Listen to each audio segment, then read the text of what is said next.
क्षेत्र के किसानों ने 5 सूत्रीय मांग पत्र मुख्यमंत्री के नाम उपखंड अधिकारी को सौंपा। भाजपा किसान मोर्चा के पूर्व जिलाध्यक्ष राजकुमार यादव के नेतृत्व में क्षेत्र के किसानों ने एक 5 सूत्रीय मांग पत्र मुख्यमंत्री राजस्थान सरकार के नाम टपुकड़ा उपखंड अधिकारी लाखन सिंह को सौंपा। इस ज्ञापन के माध्यम से किसानों ने 5 महत्वपूर्ण मांगें सीएम के सामने रखी। पहली मांग में किसानों ने कपास, बाजरा व अन्य जिन्सों की सरकारी खरीद तुरंत प्रभाव से की जाए। दूसरी मांग में आने वाली फसल की तैयारी के लिए किसानों को दिन के समय 8 घंटे बिजली दी जाए। तीसरी मांग आगामी फसल के लिए डीएपी, यूरिया, खाद व बीज ग्राम सेवा सहकारी समिति के माध्यम से दिलाया जाए।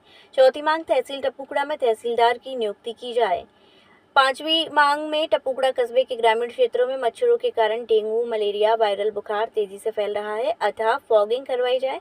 इस अवसर पर सत्यप्रकाश यादव, ज्ञान सिंह राजपूत, निजर मोहम्मद, संजय यादव, अमर सिंह आदि लोग मौजूद रहे। अधिकारी ने ज्ञापन को तुरंत सीएम कार्यालय भेजने का आश्वासन दिया और कहा कि सभी के सहयोग से मैं अपने स्तर पर समस्याओं के निस्तारण का भरसक प्रयास करूंगा। वो उतना ही बिल महीना मारो और उतना ही 2 में मारो, इसलिए हमारा डबल मार टिक रही है। तो आपसे आग्रह है और माननीय मुख्यमंत्री जी से आग्रह है कि हमारा किसानों का ध्यान रखते हुए और हमारा विशेष ध्यान रख के ये सीएम साहब के आपका अभी 10 मिनट में हम सरकार को प्रेषित करा देंगे, ठीक कंप्लेंट बन के जाएगा।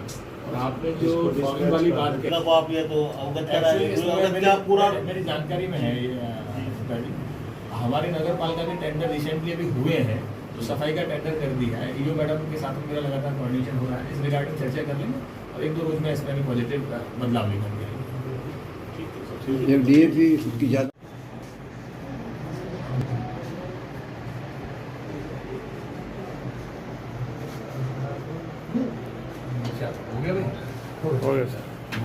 हमारा निवेदन है कि हम किसान वर्ग से हैं और आप भी किसान वर्ग से हैं।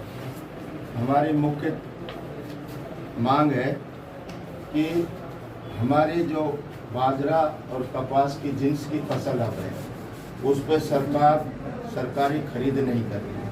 माननीय आपसे और मुख्यमंत्री जी से निवेदन है कि किसानों की बाजरा और कपास सरकारी रेट पर खरीदें। आगामी फसल की बुआई, अब दोनों फसल को सिर जुड़ गो, ये फसल की कटाई चल रही, अगली वाली फसल आ रही। हमारा आपसे निवेदन है कि इस फसल को देखते हुए हमें डीएपी उपलब्ध नहीं है। सबसे बड़ी मारामारी है, कल भी एक ट्रक गेलपुर में आया है और वहाँ लड़ाई होते होते बड़ी मुश्किल से बची। हमारा निवेदन और आग्रह है कि ग्राम सेवा सहकारी समिति से किसान को खाद डीएपी उपलब्ध कराएं। दूसरी हमारी मांग है कि आगामी फसल को देखते हुए, क्योंकि हमारे टपुकड़ा उपखंड में सबसे कम बरसात हुई है तो पड़े हुआ चल रहा है और अब हमारी सरसों की, गेहूं की, जौ की बिजाई की चालू है। 8 घंटा बिजली और वो भी किसान को दिन में मिले। अभी हमारे गांव में भी एक लड़की को सांप खा गया, 4-5 किसान यहाँ सरफ खाने से मर गए। आपसे आग्रह है कि दिन में 8 घंटा किसान को बिजली दी जाए। ये हमारी विशेष एक हमारे टपुकड़ा क्षेत्र में विशेषकर ऐसा जल भराव है और ग्रामीण क्षेत्र में भी, जिससे डेंगू पनप गया है। आज मैंने कल हॉस्पिटल में भी जाकर देखा कि 1000 प्लस से ज़्यादा ओपीडी और डेंगू के मरीज इतने ज़्यादा पनप गए। आपसे आग्रह निवेदन है सीएमएचओ को कहकर गांव में टपुकड़ा में फॉगिंग कराएं, जिससे हमें लाभ मिले। दूसरा हमारा जो, कृपया हमारे YouTube चैनल को लाइक व सब्सक्राइब करें, बेल आइकॉन दबाएं, ताज़ा खबरों के लिए हमसे जुड़े रहें।